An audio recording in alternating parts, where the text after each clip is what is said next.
Hello everyone, in today's video we are going to see how to fix cannot connect to mobile network if this error is showing on your screen on Oppo phone. So let me show you how you can fix it. First you need to go to your settings, then go to mobile network and select the SIM on which you are facing this problem.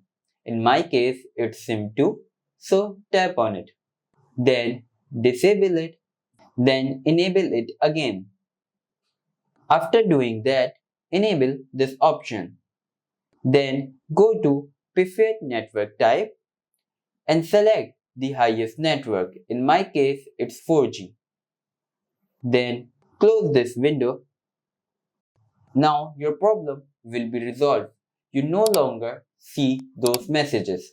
So I hope you like this video. If you do like, please hit like, subscribe, and I will meet you in next video.